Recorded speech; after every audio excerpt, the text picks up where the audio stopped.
my mic close enough?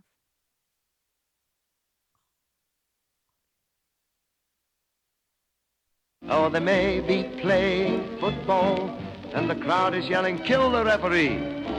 But no matter what the score, when the clock strikes 4, everything stops for tea. Good morning. Welcome to Spill the Tea Live, a show for British expats and all things British. I'm Sam, and I have a very special guest host with me today. That is Ben Stone. Well, hello, everyone. Yay, let's do jazz hands. Let's do it. Ben's are in you? studio today. So I know you're used to seeing Ian here, sat right next to me. But Ian is out producing a show. He's fancy. He is He's fancy, all that, kinds yeah. of fancy. So that's what Ian's out doing. I don't know if it's top secret, so we won't mention what it is, but he's out producing a show. But lovely Ben. He's like my brother. So happy to be here. I know. I'm so excited. Now, obviously, we were on back for the Christmas episode, but we missed seeing you because you're also fancy and you weren't there for that episode, which we were, mildly insulted by, but we understood. We understood. You certainly sent us a message and your apologies ahead of time. Yeah, that's so right. We'll let you off this time. As I just ignored it. Yes. No, so it was a great opportunity to come back and be on the couch with you. And catch up because Yes. you are kind of... You split your time a lot, don't you, between Yeah. England and Vegas. Vegas is your home. That's true. We know that. Well, actually, England is Liverpool is Liverpool's your home. Is your home. Yeah. But this is your second home. But oh, hello. That was, I just had an out-of-body experience. You're like, that was, I heard myself talking to myself all over again. Yeah.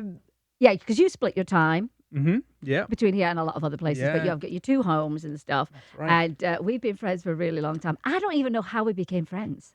Do you remember? It's quite nice, that, isn't it? Yeah. Because I don't really. I feel like we've always been friends. So, and as I said, Ben's like a brother to me, and we have a lot of things. We're very similar in the respect. Like, for example, Ben's married to Jasmine Trier.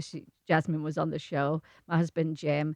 They are more like off social media kind of people. We're kind of on there, and we like to text in the middle of the night, don't we? We have our you've heard of Facebook, you've heard of Instagram. We actually have our own social media, which is just us and our friend Andy.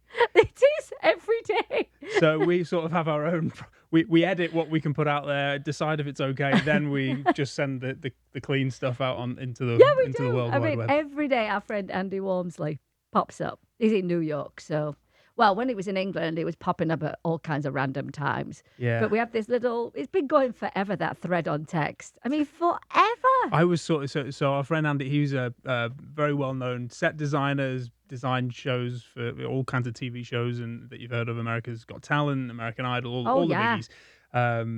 But I do. We sort of tease him beyond belief, don't we, really? We gang up on him. And I think he quite likes it. I think he loves it. It's attention. It's attention. So we're sort of his two-person audience when it comes to, social media, because he's a bit off the social media too, isn't he? He is. But I do tease him that because my grandma still lives in Liverpool. I regularly call her, but I get calls from her and she can never figure out the time zone difference. Obviously, I mean she's nearly 90, and as the years go on, the time difference becomes more and more difficult. Well, Andy, apparently, when he was in England, is suffering from the exact same early onset because... In every hotel they stayed in every night, he sent us a picture of what he was eating in bed. That's right. So it was Jaffa cakes and prawn cocktail crisps. But he was really upset because he couldn't find dolly mixtures, wasn't he, Ben? Yeah, he did have a bit of a thing about dolly mixtures. That's a whole other topic, dolly mixtures. It's a whole other topic. Yeah, so we've been friends a long time. I think we'll throw up a couple of pictures. I think that show, but that is our friendship right there. That. Got our head stuck in a balloon. That was your 30th. I was just about to say, I have no idea what that is until you just That reminded me. was your 30th. I think I was at the Cosmopolitan, wasn't doing? it? Yeah, so yeah. I was looking at my face. That was after Marilyn Monroe came in and kissed, and you were covered in lipstick. But you're like my brother because I've got 4 sisters.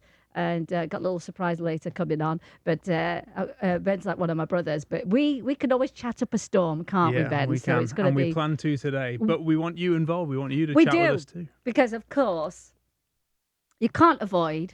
Let's get my newspaper. Hang on. Yeah, we should probably get this going, shouldn't we? We can't avoid, the whole Harry and Meghan situation. What paper is this? The Metro. What is this one? Evening Standard. So we're going to definitely not avoid that topic. So we want to know how you feel about what's going on, because every day there's a new development, isn't there?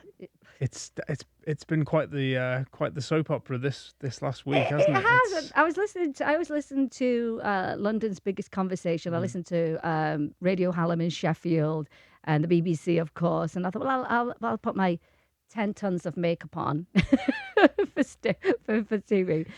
I'll catch up. And there was another development that I'm going to cover as well. So there's something else that's popped up. But a bit like me, I know over the years for royal weddings and anything particularly royal, generally if you've got any kind of British profile in Vegas, we always get hauled onto all the TV and the radio. It's true. Which we've crossed paths on that. Yes. Probably before we even knew each other, we were crossing in hallways doing that. I would get pulled in on Fox 5 for the British being the British insider. Yeah, right. That was one of the things I would get. Your doggy wedding, your royal dog. And when I did Buckingham Palace, I did two of them. Hashtag Buckingham Palace, everyone. Yeah, if you look for it, you'll find my dog wedding for charity that I did, and that was first was Will and Kate, and then we did a second one for Harry and Meghan. But probably this story has had more coverage than all of that put together, and I'm thrilled that the phone hasn't rung, because I don't know. Well, I know we're going to talk about this a bit later on, but if you are watching live, which we hope you are, start sending in your opinions, your questions. We'd love to kind of make this an interactive discussion, because it can be quite divided, and I think it can be quite different based on where you live, whether you're back home in England, your age group, I think, can be a big thing. Like grandparents might think very differently about it. Canadians are probably going to have an opinion about it. So definitely. Gingers. Even gingers. Gingers have probably got, a little bit of bias. I don't know. They're going to be like behind Harry. Yeah, But who have we got on today? Oh, Sarah's on. Hey, Sarah. And we've got Sandy. Curtis says, Sandy was on the show. Hello, Mrs. Harrington. And Anne, Ian's mom. We love Ian's mom. And Lovely Dan's here, which I was telling Dan he has to meet you. I think you two will get a house on fire. But let me tell you something. But Dan, don't steal Ben from me. He's my Ben. We're quite inclusive, but also quite possessive at the same time. Yes, we are. This is the thing about finding fellow Brits when you're away from home. It you is. hold them tight, you don't do, you? and you're like, don't be calling it my Ben. It's my Ben. Talking of Ben, how about the Big Ben bong? I just heard about what was it called? Bunga. I'll let you do this one. It's a tongue twister. Bunga Bob. For a Big Ben bong. It sounds very inappropriate. It definitely does. As you know. I feel like I should be an authority on anything Big Ben, but I'm not on this particular matter. But... As you know, we don't talk about Brexit, but it is a part of history. So I'm not going into the politics of it, but it is a part of history, and it's on the 31st of January. Right. That they're hoping to have Big Ben bong. To mark this historic moment, and they're going to light up number 10 Downing Street. I think they're going to do that mapping. They map onto the video mapping. onto kind of like they do in Disneyland and on the castle and stuff. To make the buildings move and look cool. And it's amazing. So as we know, it's under renovations and costs a lot of money. So they were saying it was going to be £500,000. to get Ben out. That seems like someone's just trying to make a bit of money. Exactly. So that's obviously coming government funded, is it? I'm assuming, or is it? It's a crowdfunding. I think Boris is the one that actually. Right. Oh, Boris is the one that actually started that whole thing. I've got a little bit of information on Boris. I know it's. Here it is. So he urged to push for Commons vote. So Big Ben will bong for Brexit. To me, that's a great T-shirt, if you ask me. I think we should make T-shirts. It was asking for a vote in the House of Commons to ensure that Big Ben would bong on Brexit. Every time I say bong, it sounds ridiculous. On Brexit night. So obviously Big Ben's under huge renovation right now. Right? Massive. So they're not going to have that done in time, obviously, because this is a multi-year project, right? So visually, it isn't really going to. No. I mean, I know they kind of they replicated it for New Year's Eve, didn't they? They did, and I think it's going to have to be the same. But Mr. Francois, who is an MP, he said in his letter, a last-ditch attempt to secure the symbolic ringing of Big Ben, which, if campaigns are successful, would bung on Brexit Day, January 31st, 2020. But the ministers today rejected a plea to trigger a Commons vote. Now, I think it might be a little bit more updated than that. Right. So basically, it was, and the renovation works were costing £500,000. Isn't that interesting that they needed to raise a half? And did it cost that at New Year's to get it to? I mean, what's it going to do? It's a little bit interesting that when I think about that. But I think of the football cover. Sam won't know this, but I think of the football because one thing we don't have in common is our love of soccer, or football rather. But the title sequence for the NBC Sports coverage always has Big Ben springing into action and heading a ball. Maybe $500,000 if it can do that, but just to get it ringing. I know maybe. They've raised half of that up to now. So if anyone knows the actual update, let us know. Did they make the money? And we'll see if it's going to bong now. Yeah. Wouldn't it be nice if right at the last minute, after $500,000's raised, they decide to leave Big Ben out of it, donate it to charity? Wouldn't that be a classy thing that's never going to happen? Well, there was some mention of that. Really? There was some mention of that, but not by Boris, though. I don't think it was Boris, but I think when it comes to, I have a charity, so you tend to know what's going on in the charity world, and not all charities are equal. I'm going to say that. Yeah. So I would hope, if it doesn't happen, then that money will go to benefit some charity, you know. So that's the Big Ben. We got Big Ben hair. Big Ben bong. Big Ben's here with his big hair that's all lovely and glossy, and mine is like candy floss. So. Well, that's because mine comes off and goes on the nightstand. Is it like snap-on Lego hair? Yeah, no, this is what people don't understand about this. Your little pompadour goes It's easy to the when you know how. But mine is all dry and frizzy. You look lovely, love. Oh, well, thank you. Beauty. You're too kind. A Yorkshire beauty. So. Make you blush. In perfect timing. We have our segment, our BFF segment with Eve Dawes. She's going to help you, and she's going to help me with her beauty tips. So the BFF means beauty, fashion, and fitness. So here we go. Let's get some tips from Eve.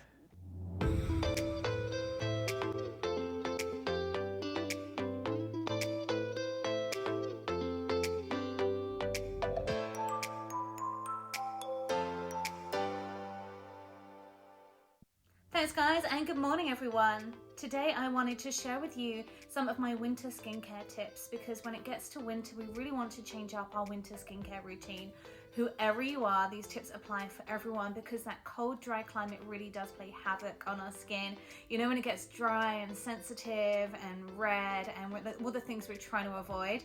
So we can really start with those at home by giving it some extra TLC there, starting with cleansing twice a day like you normally would, but with a more foaming, hydrating cleanser than you might use in the summer. And then exfoliating 2 to 3 times a week. That'll just help get rid of the dead skin cells to give you that glow back, and it'll also help your products penetrate your skin better so you get more benefits out of them. Then you can use a hyaluronic serum, which you'll use before your moisturizer, and that helps by pulling water into your skin to make it plumper and fresher. Just make sure you use it with a moisturizer, otherwise it can actually have the opposite effect and make the skin dehydrated, so completely not what we want to do. So really make sure you use the serum with the moisturizer. And then another great thing you can do at home is a really nice hydrating mask. It's kind of fun, have date night in, put on the mask, have a glass of wine or a cup of tea, and cozy up on the couch and let that go to work and do its job. Another thing we can do, because we don't really see the sunlight as much in the summer, unfortunately, is to do the professional treatment. So it's going to be very skin specific, so ask a professional when you get there what they recommend, but it's a really great time to do a peel, because again, like less sun, or to use microdermabrasion or a nice hydrofacial.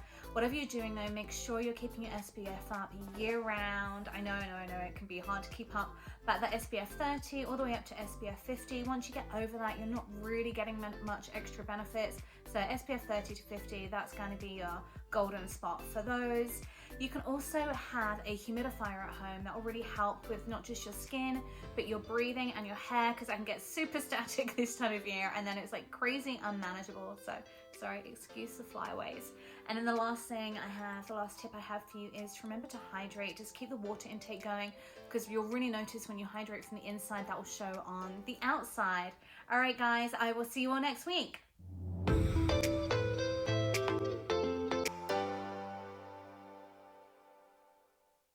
And there you have it. It's a very dry time in Vegas. And my sister's here. And she can't believe how much moisturizer she has to keep putting on her skin. Yeah. And she's not much of a water drinker. So I'm really glad for the tips from Eve. Yeah, thanks, Eve. It's a Vegas problem, but probably can be applied. Oh, to everywhere. everybody, especially in winter. Yeah. Yeah. The thing we say to people who come to Vegas is just, if you're here for a 2-week holiday, just in time to head home, your skin will be used to it, and then you'll be on a plane. It's true. When we drive to LA, I'm like, look, I'm looking younger as I get to LA. As you There's get closer to the ocean, moisture in the air. That's true. That's but so thank true. you, Eve, for that. I think that's a great tip this time of year. Yes. Well, I've got more topics, and of course, we always seem to get on the topic of chocolate or food or biscuits or whatever. But Maltesers have come out with, you're going to get so excited. You're going to be so excited, Ben, that you're going to want to do cartwheels with no knickers on when I tell you this, yeah? If you surprise me about Maltesers, I'll be impressed. Maltesers biscuits. Oh, wow. Now, not little bits of Maltesers. Well, there is. Do I have lipstick on my teeth? You don't. Right, At all. thanks. I'll tell you. You look lovely. 3 Maltesers on a biscuit covered in chocolate. There you go. Look at that. Look at that beauty. All my dreams have come true. That's it. You can now die. So we've got to get our hands on some Maltesers biscuits. It's amazing how they can take one traditional Malteser and make it into all kinds of fabulous things. Because I know they recently in the last year or so they did the Malteser truffles, which are, I don't really know what's truffle about them, but they're amazing. Have they? I never had them. Oh no. my word! I know my sister had the Malteser buttons. Right. So the Maltesers broken up. the flat ones. But Right. I love the idea of that. I want to know if anyone's tried them. How good are they for dunking? And You don't want to lose a Malteser. And can you send us some? Yeah, and can you just send us some? Yeah, we can still keep working on that. Somebody just send us a bunch of English stuff so that we can. This feels like a Maltesers endorsement waiting to happen. Yeah, I think maybe I'll just send this link to them and say, sponsor us. We should. I don't know if you've mentioned this on the show before, but we've got a few little Malteser stories from over the years, haven't we? Yes, we have. Right. So you kick it off? I bought some Maltesers from Costco in a tub. Lost my mind. We're talking a bucket. It was a bucket, yeah. So I get home, me and Jim sit down on the sofa. I mean, I didn't mind sharing because it was a big bucket. Yeah. And we start eating them. And I think, these taste a bit weird. And I thought, I'll eat a few more. These taste really weird. In fact, these are gross. And then even Jim said, now, if an American thinks there's something wrong, there's something very wrong, yeah. And he went, these are disgusting. They taste like baby sick. Oh. We're losing that endorsement fast, ladies and gentlemen. I said, let me look at that bit. And I was just outraged because I was so excited about them. And I was outraged. So I texted Ben. But I didn't tell him what I was talking about. I just texted him and said, oh my God, I bought a big tub from Costco. They're absolutely disgusting. And you wrote back, Maltesers? Triple question mark? Because he done the same. We're basically like truffle pigs. So wherever these kind of things happen, we all know about it.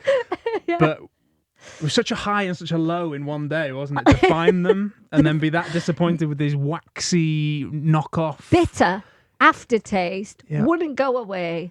Completely outraged. And we should explain why internationally, obviously these various brands from Cadbury's and so forth, they license for package. I think these were made in Australia or so. I don't want to get on the back of Australia right now, but I think they were the culprit. And the recipe is based on what that nation likes. So Australians in the group, because I was in a group and I expressed my outrage, thought they were fantastic. Really? And I thought, no, you're still missing out if you've not had the English ones. Well, the story continues because maybe, I'm going to say 6 months, maybe even a year later, walking back through Costco, shelf full of these buckets again.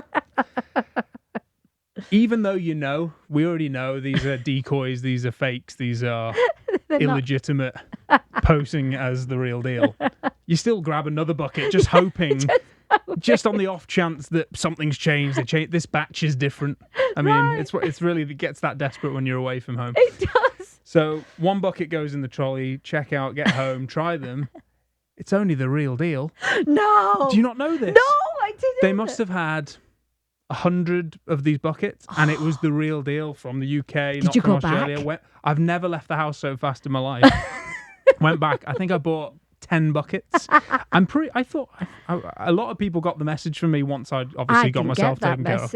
I spread the news. This is a while ago. This is going back a few years. Anyway, but I was pretty aware. You know how Costco do that annoying thing where they bring in something brilliant for a test run. Everybody loves it. And then you never see it again. It was one of those. I mean, because if it was based on numbers, they sold out like that. I mean, I know for a fact. I understand that. It's a weird thing, isn't it? If it was a good seller, keep it going. That's why we're all obsessed, because, you're just so happy if you've got a little British shop or an international market wherever you are. And credit where credit's due. We posted, having had a bad experience with Maltesers, we're fair. Right. We posted all about how we found it and loved it. And Maltesers actually commented back on our post, and it was a little. I can't believe you must have been out of the country. That's the only thing I can think of. Right, that would have been it. There's no way you otherwise wouldn't have paid attention. Yeah, you'd always be top of my British public service announcement.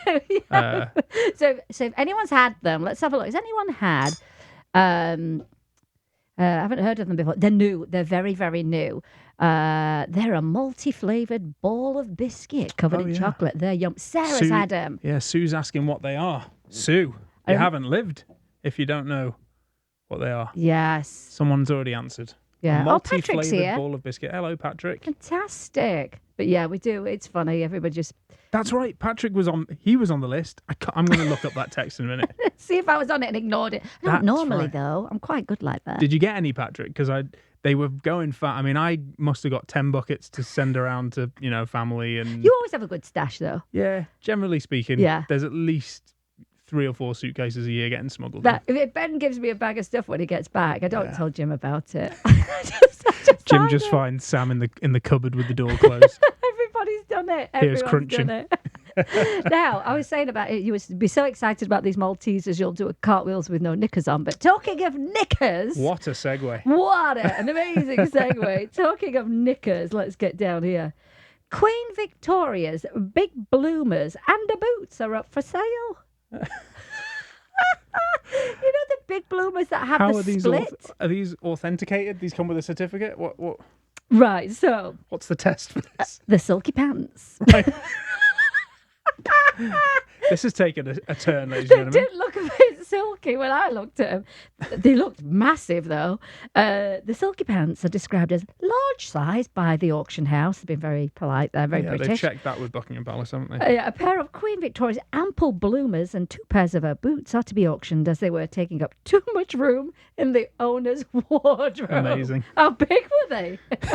How small were the chest of drawers? Exactly. The royal undies are thought to have been given to Victoria's official photographer, Alexander Lamont Henderson, by her servants.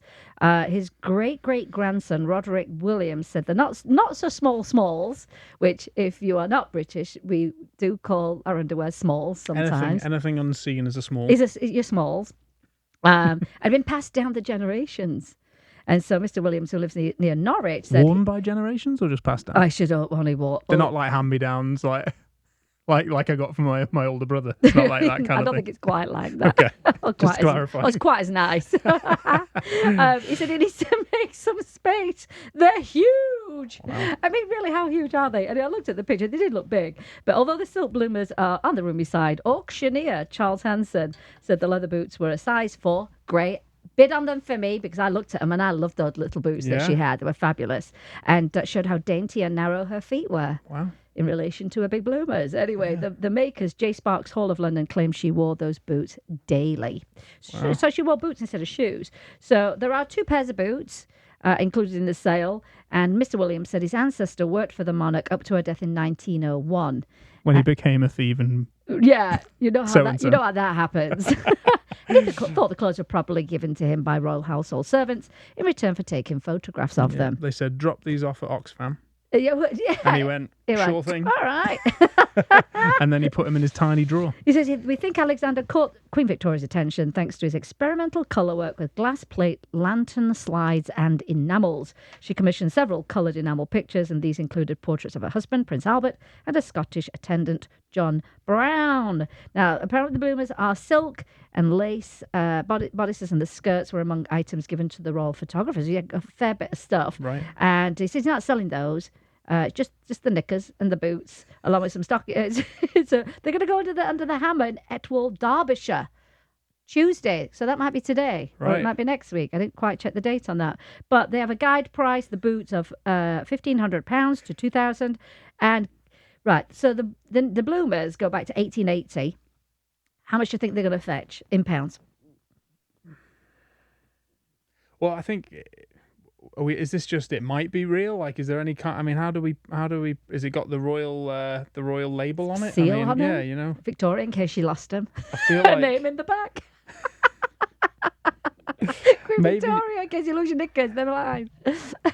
This is definitely one of those. It's one of those categories, isn't it, where you've either got way too much money, yes, and you've bought everything else, and you're like, but I don't have any bloomers. or you've not got that much money, but you got a real weird kink, a really weird fetish for Victorian smalls, for Victorian smalls and boots. Have a guess. And what do you think? Is it actually? It hasn't. Well, they've got an estimated number, yeah. Like a starting bid. Yeah. Oh, this is tricky, isn't it? Go on, just have a stab at it. 50 grand. Oh, no idea. In fact, we can afford them.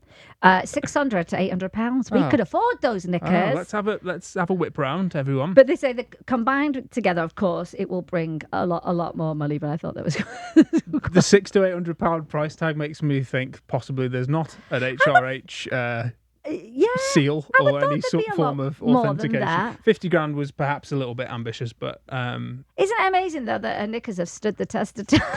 Good quality silk, ladies and gentlemen. That's why you get what you pay for. Well, that's right. I mean, the clothing was made beautifully, wasn't it? You know, it was all tailored, and it did last. You know, so hence why the knickers are still around. This is no Primani special, although we can't talk bad about it. You and I we've got there's a special place in our heart for we call it Primani, and you say on the comments, let us know if you know what the heck we're talking about. Primani. That can't be our is that our thing?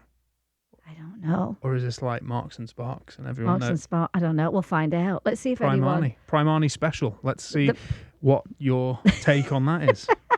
This can't take long. So there's a nice thing that's happening in Crystal Palace, and I wonder if this is happening around the world in the States and whatever.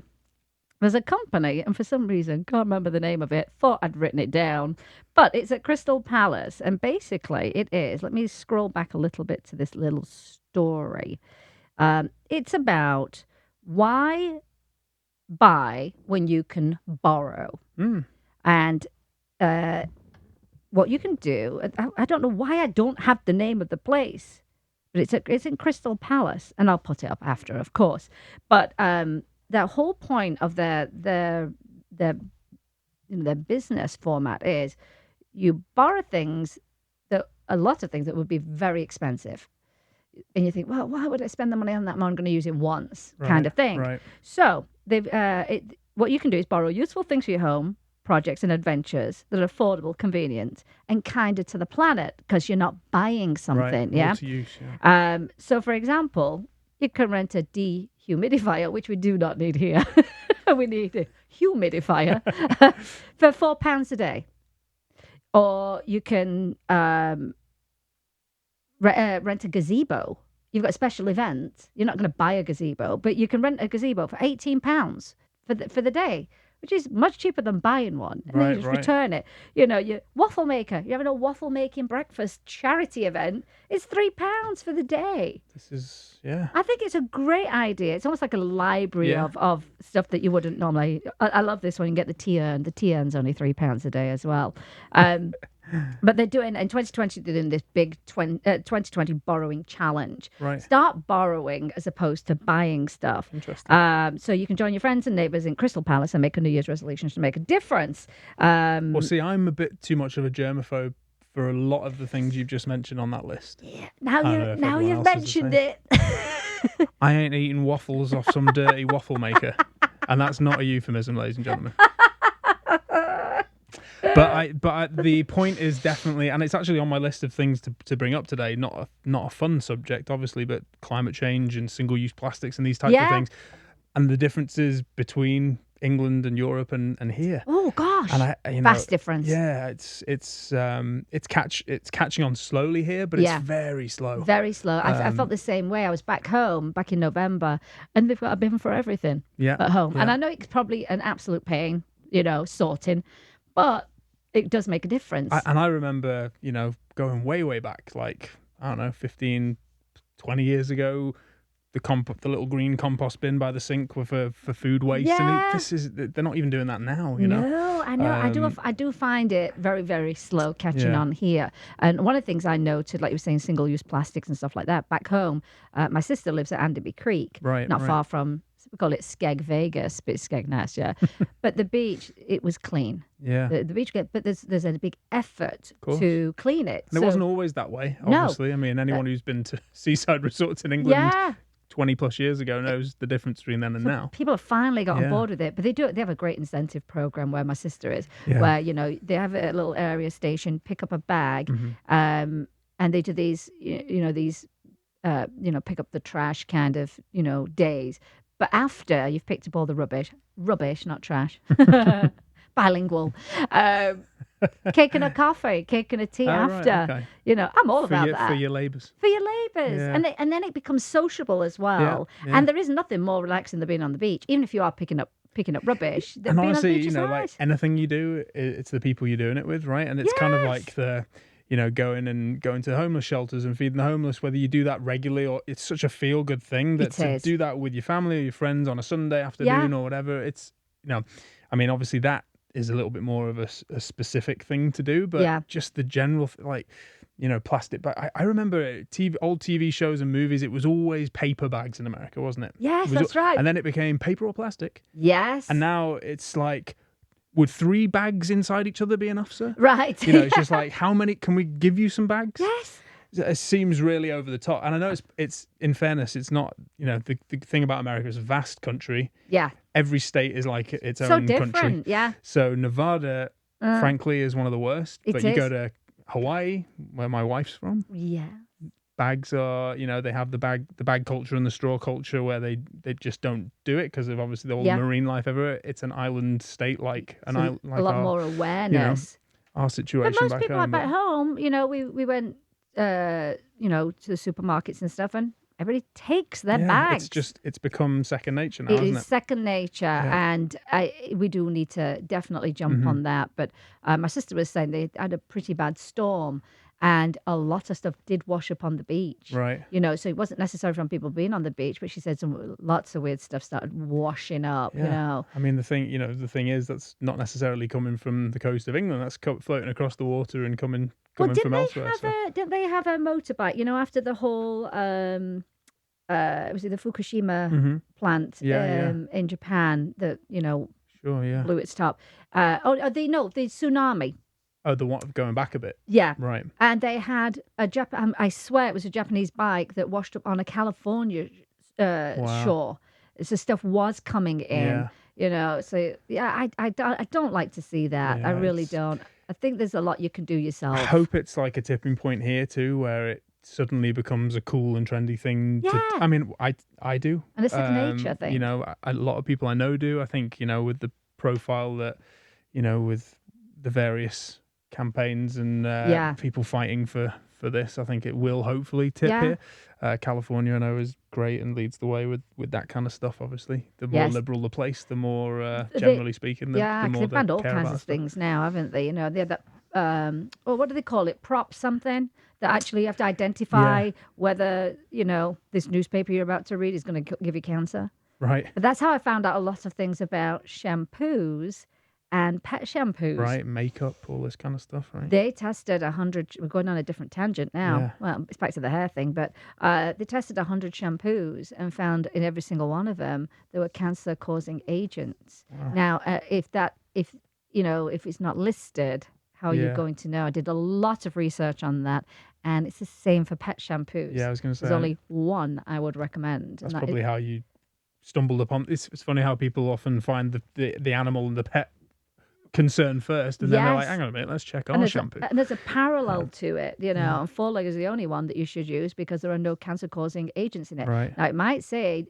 it's a coconut base. Right. That's tricky too because it's so adulterated. By the time it's received at a factory and then they start putting all kinds of things, it can change the chemical makeup of it. So has this become a law now where they have to declare this? In California, they have to list okay. everything, like this plastic bag will cause da-da-da-da-da-da, So I am glad for that because I got to learn a lot of things through checking out that list, I was about to say, I mean, obviously with Brexit and things that we're not going to discuss, but, being an island nation, you feel like things in a place like England or Great Britain move a bit faster because it's one law, Yes, whereas I agree. Here, it's very difficult to get that knock-on effect because every state is, It takes so long for anything to change. Yeah. And I think public opinion has a lot of weight back home in England, especially I think we're going to talk about Harry and Meghan because, taxpayer money is used for certain things. So you have to have a say in them. The Queen has to be mindful accountability, of that. Yeah, totally. So what did we start off on this topic?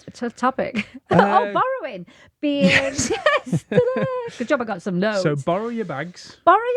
Start and your straws. Clean them first. You know what? I have doubles. I have stuff that's in my car and then stuff that's in the house in case I forget. Yeah. Especially if you go to IKEA and you buy some of their frozen stuff.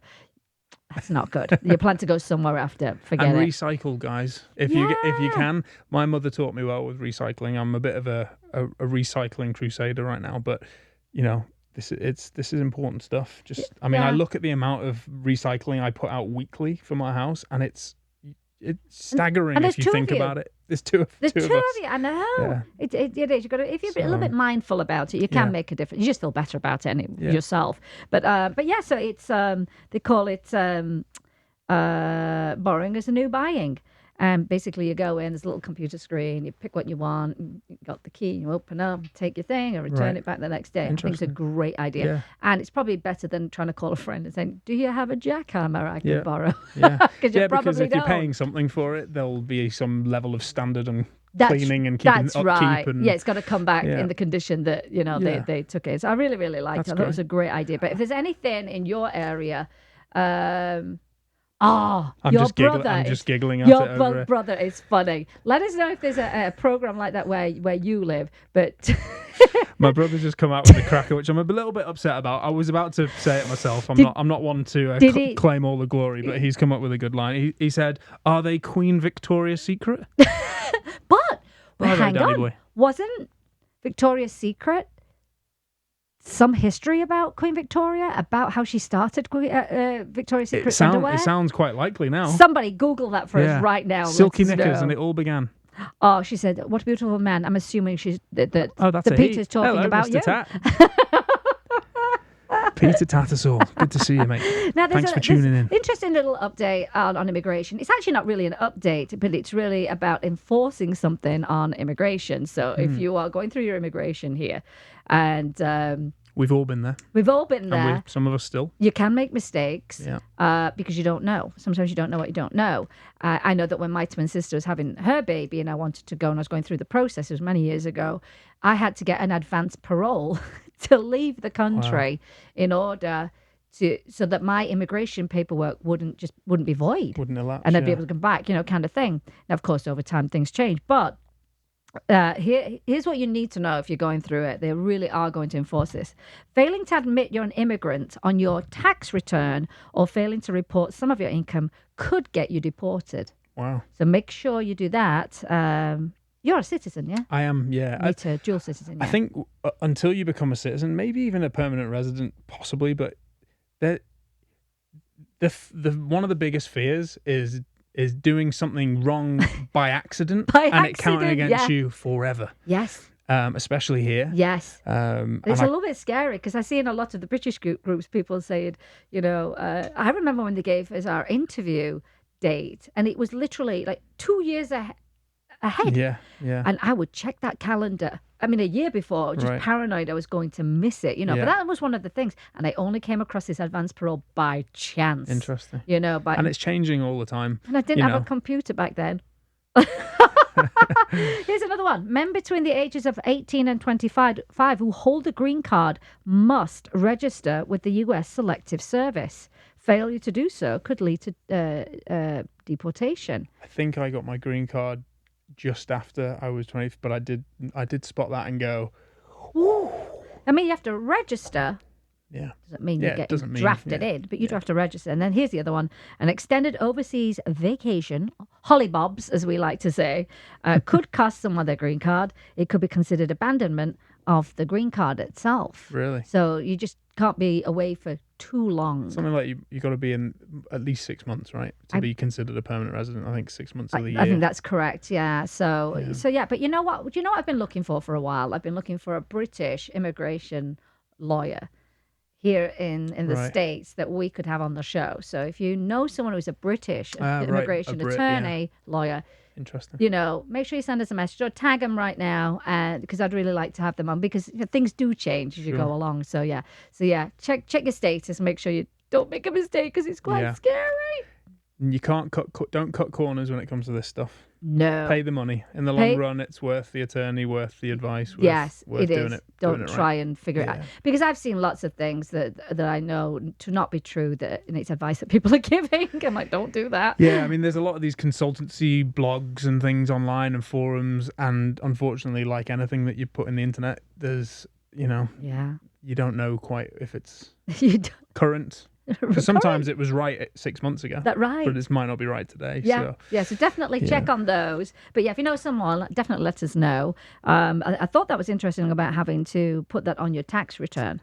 Yeah. So and we are interesting. going to be coming up to tax season, and I thought would be really great today is to have some tips, not on taxes, but some tips from Craig, our pension guy, Right. pension guy. Yeah. He's the UK pension guy, and he's the expert in that. But I reached out to him and I said, we've had him on the show.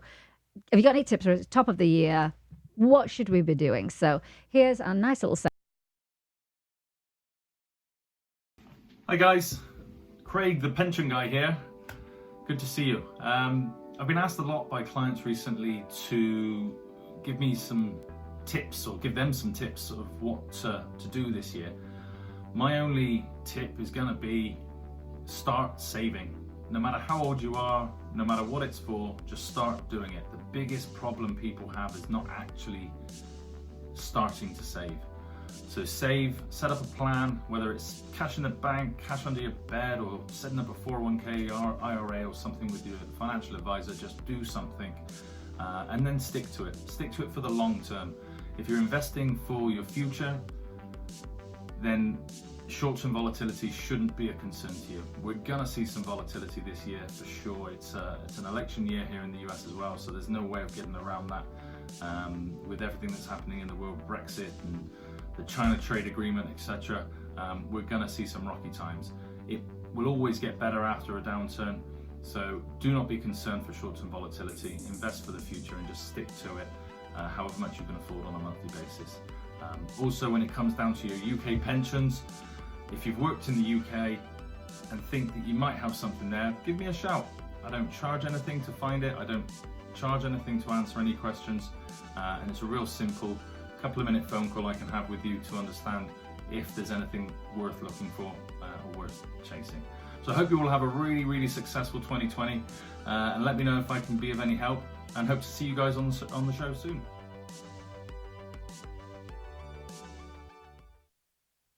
So thank you, Craig, for the tips. I think anyone, like you said, at any age can start saving. Start saving. And if you've got questions about particularly about UK pensions, get hold of Craig. We'll make sure we put a link on there as well.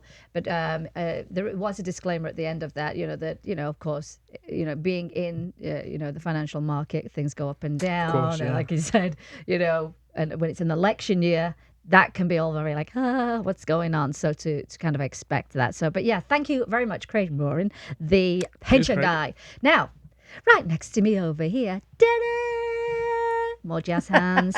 We love them jazz hands. Is my big sister, Cherie Ratcliffe. Big sis is in town, everybody. That's right, big Cherie. Be on your best behaviour. She's here in town, and if our mum is watching, my mum's going to go, huh? Because She doesn't know. she doesn't know, because she got a very good deal on a flight and came out last minute. Oh, Yeah. wow. So, the one way to tell your mother, Yeah. Hi, Mum. hi, I Mum. made it. And I should be in an hostel downtown. Right. It was a flight and a hostel package That was part of it. It downtown. was 8-bedded room Right. I got, yes. in bunk beds. Bunk beds. I should be in a bunk bed. But it came with breakfast and a hot tub, and it's got a pool there and everything. We ought to go and check it out. We'll go and check it out. But yeah, Make your bed and all that. bunk beds, like being in prison. Oh my gosh. But often the packages are cheaper than just buying a flight. Right. They really are. And I've got to say this, flights have been absolutely kind of horrible because I've been looking at flights for going back. They're not, it's like 10 stops. It's like around the world in 80 stops to get from here to England. Talk about borrow rather than buy. Can we borrow a plane seat? Because it's getting a bit crazy, isn't it? So my sister, originally from Sheffield, but now lives at Anderby Creek, which is near Skegness, which we call Skeg Vegas. Hashtag Skeg Vegas. Skeg Vegas. And it is funny driving through with the lights and everything. It is. We did that, didn't we, when you were over? We drove down the strip. Down the strip. That took 30 seconds. Everything was shut. Exactly.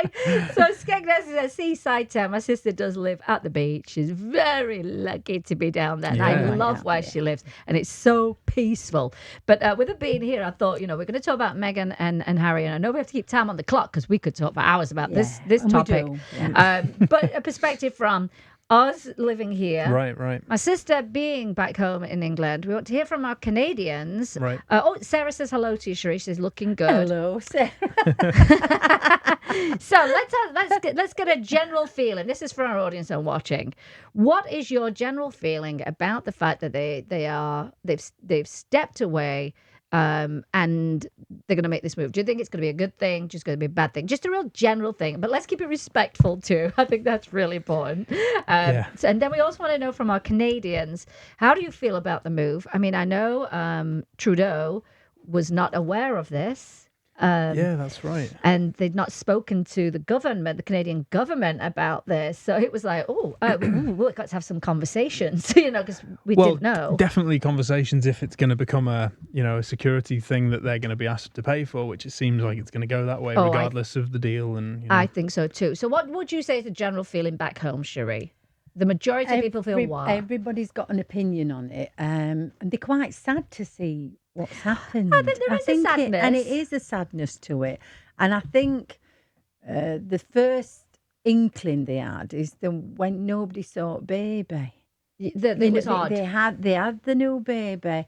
And it just weren't what people were expecting. It's like it's a tradition. They were holed up somewhere. It was just a bit odd. I heard something that the media didn't even get told when the baby was born until 8 or 9 hours after. That's right. Which is pretty unusual. Just really unusual. And the thing is, and I know a lot of people will say, the royals don't do these duties out of the goodness of their hearts. I mean, I think they understand the role of it, but they're in a life of privilege, right. And so duty is what they do. They are paid, and it is a job, and that's. It's a very tricky. It's like being in a family business, which can have all kinds of dynamic. You work with your dad, don't you? Less and less, but you work with your wife. You've got business, you're dead right, and you've got a family. Sure, yeah. So there are other dynamics, I think. The firm, right? Yeah, the firm. And so some people just think she just, why you got to tell the grandma what's going on? Well, you have to, because she's the boss, I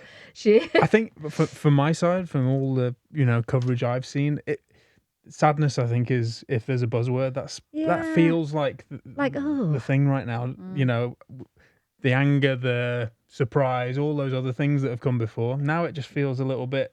We're losing out. Even Harry in his speech he gave over the weekend, it was quite sad to watch it, because you felt he's, just like his mother, he is very real, very authentic. Yeah. He's so good at communicating. Yeah. And it's not and forced, connecting. It's not taught. No, it's natural for him. It's very authentic. So when you watch him speak, you can't help but feel for him, really. Well, this is it. And I think he's in a really difficult position. I think so too, because it's not going to be royal life, which is all he's known, and it's and we, all of us that are British expats can relate to this. We know what it's like to move to a different country. Yeah, the grass is always greener on the other side.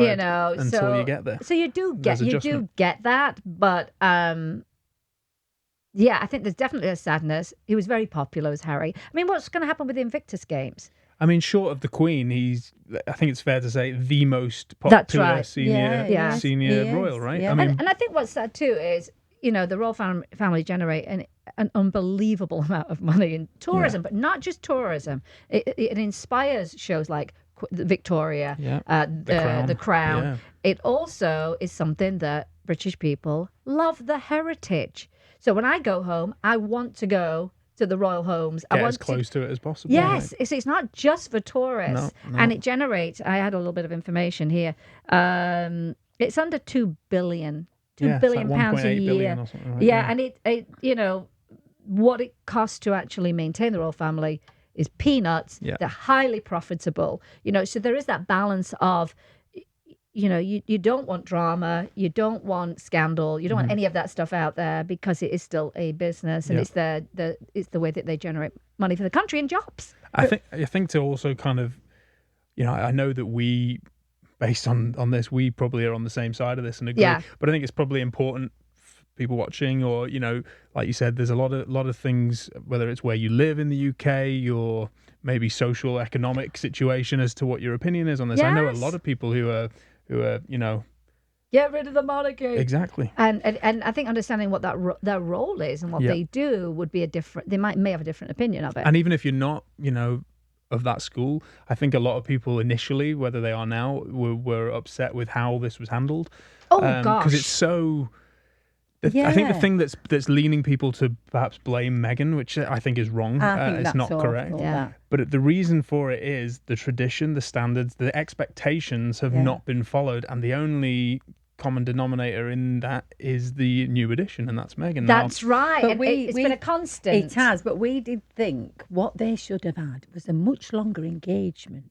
To get used to. So she got a feel for it Mm-hmm. Yes. and decided whether it comes as a package, whether it were for her or not. Yeah. And I think the long engagement would have been time for her to. She'd have a better but it picture. were all very quick, weren't it? Really. Well, it was, and I can't imagine anyone. You move to a country, you get married, you become a princess, you've got to do royal duties, so you've got to be in line, because it's your job, and just, follow the protocol. And this is why the royal family's been so successful, because of the standards that are put out there. And It's then, not by accident. you have a baby. I mean, it's like, it's a lot. And I think possibly, I don't know if you agree with this, but maybe part of the reason it was so fast is because had it been a probation period or a period where for her to see, she'd have run a bloody mile, wouldn't she? It'd have been like, just marry me now. Yeah, it's like, the old adage of kissing a frog to become a prince. All, young, especially American we've girls seen the wanting to ad- become the- a princess. Well, it's gone the other way. Now It's they're saying definitely- that he's become a frog. It's not right. We love Harry. She kissed a prince and And it made became him a frog. That's not right, But I think, like you say, the way it was handled, not respectful. Yeah. I think everybody was blindsided. Plus, when they did get married, we thought this were a breath of fresh air. Yes. And it And was, they were- wasn't it? Yeah. It was, but not quite what we were expecting. You know, Yes. they were going to do things in a new, modern sort of way. But they're not. But you can't. You can't without discussing it with the Queen. Yeah. And you can't, and Charles. You just can't. You know what I mean? Are we good? But I mean, if you think back, Wallace and Mrs. Simpson, we're not in that time. We have progressed from there. Yeah. So it has progressed. But I think it was the Queen clearly upset about the fact. Think about this: I'm the Queen of England, and you don't want to live in my country. That's horrible. I mean, it's But I awful. think, if you've watched any of The Crown and you get a real insight into that, I think it's such a great show. I mean, that's a whole nother episode talking about that show. Just brilliant. And obviously cleaning up at all the award shows again. Once again, yeah. But, the Queen, if you didn't respect her before, which at her age, how on earth could you not? She's drawing on 68 years on the throne now. Yeah. And once again, has steadied the ship, hasn't she? She has. Right. She has. I'll She's say. calmed the whole thing down. Yeah. It's back in house. Because this is another interesting point, I think, because, initially, obviously, in their minds, perhaps naively, or maybe we're just reading into it, but it seemed that they were looking for have your cake and eat it type scenario. It felt right? that way, definitely. To keep the bits they liked, but to also be able to do other stuff. You can't cherry pick it. It doesn't work like that, does it? It doesn't. In the package that it comes in, And there's that's how it is. And there's a lot to consider. You know, there were so many implications to them trying to step away that it would cause an insane amount of problems. It's still going to, I think. But a lot of people want to know what the update was on, because the taxpayers were saying, no, if you're not going to be here doing your duties, then we're not paying. We don't want to pay for you. Right. You know, there's been some of that sentiment in Canada. They said we don't want to pay for the security detail, and you know, now they're having to talk to their government because they don't know what's going on either. Right. But basically, this is my latest update. They no longer will use their HRH titles. They will not receive public funds for royal duties, and this was announced by Buckingham Palace. They will no longer formally represent the Queen. But they keep their Duke and Duchess of Sussex because that was a gift from the Queen, so that's kind of a separate. Because she owns the titles and she assigns those. They intend to pay back the £2.4 million of taxpayer money for the refurbishment of Frogmore Cottage. I think quite a few people were upset about that. And they say that which will remain their UK home. But here's the interesting thing: their staff have already been dismissed and put in different positions. So there's no one at Frogmore. Have they all been reassigned though? Yeah. So no one's lost the job. Yeah. Essentially, So and when the Queen, I thought, was very telling in their statement when she said during the transition they'll split their time during the transition. So that tells me eventually it'll all be Canada.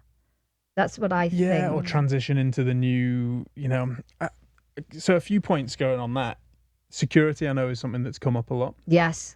I think, you know, the palace protects, and this is something quite interesting, that it's all well and good for Meghan and Harry to look at at Buckingham Palace and the establishment of that as being negative. Yeah. Maybe they don't. Maybe, you know, It seems from Harry's speech he's actually very level-headed with it all, has got a good perspective. But there's a lot of risk now that. Not just in there, I'm sure they'll still have advice, and but they're sort of being cast into their own independence now, I think it's which is what they wanted. But they're not. It's not going to. Tabloids aren't going to stop like that. If anything, it's going to be magnified at this point. Right? But they've seemed to me, it's like they put themselves in a state of limbo. Right. They can never be like everybody else. Yeah. No, that's not going to work. And they've turned their back on what they should have been. Yeah. So what is their role? I don't know. How's it going to be? Well, this morning they put out a statement that because the press have been in Canada photographing her. She was at some taking a walk, and I saw something. Well, she was out doing some kind of event or something. Oh, like charity like a thing, whatever. female homeless. They put a stern warning out. They're going to sue the newspapers. Yeah. Anyone that prints pictures of them. It's there's no escaping that. You know, people are like, oh, the British press. Let me tell you something. American press are already in Canada. The Canadian press are going to jump on. It sells newspapers. Yeah. And they said that initially the Canadian newspapers were not reporting stuff, but they said they think that's probably going to change. Yeah, because what people have to understand, it's definitely not like it was with Diana back then. The tabloids and the media, as bad as they might be, there's a very strict understanding between Buckingham Palace and the press. You know, when was the last time you saw a picture of a royal with no makeup on looking a scrub? It just, you know, it's very, very. It might well come across as being, you know, off the cuff, or we caught them at this. But if you think that that's not prepared and planned, you see that standard. When Diana were expecting, and they put pictures of her on holiday in a bikini. Yes. And there was uproar at that invasion of somebody's privacy to actually do that. Yeah. And I think that did change things. Yeah. I think so too. And obviously with what happened to Diana, that was the point, wasn't it, where it changed everything. I think also we have to remember that, you know, think of the trauma. Oh yeah. For a young boy at that time, and I kind of relate to. I'm similar age to Harry. Yeah. He's got a older brother, as have I, similar sort of age group. Yes. Nothing else about our lives is the same. However, I do relate to that, and as he's grown up, to process what happened, or maybe he hadn't, or to be doing it gradually. Because what do you do at 12? You don't. Well, you don't know, and it can manifest later. Can you imagine now with a wife and a baby? Yeah, this is now. It's like Papa Bear stuff. It is. You know, he's definitely. It's got to be bringing back all, you know, so his judgment maybe is clouded by that, understandably, I think. Oh, yeah, totally. And I think with the press, here's the thing. Anyone that's famous has to figure out their relationship with the press, because you need the press for your charities, your patronages and stuff. You need them to report on the great things that you're doing. I mean, Diana would tip off the press when she was going to wanted to be. She understood, yeah. She understood how it worked. So our relationships then, I think it was figuring out how they have a relationship with them. And I think very early on, the criticisms just didn't go down very well. So I think when they were comparing Kate and Meghan holding their bumps, I don't think it was anything about being, well, why her and not her? I think it was someone ruffled feathers very early on. Yeah. Kate didn't. And so they went for everything then. Well, I think, and it's also important to remember that Kate, she may well have been a commoner, as it were, but she grew up in England. She was around that. She understood the gravitas. And it was 10 years till she got married. And so she really got it. And at one point they split, didn't they? They did split up. Yes. I remember that. I think it was for a year, wasn't it? Yeah. And then she obviously found out, I can cope. This will work for me. Right. Yes. I think.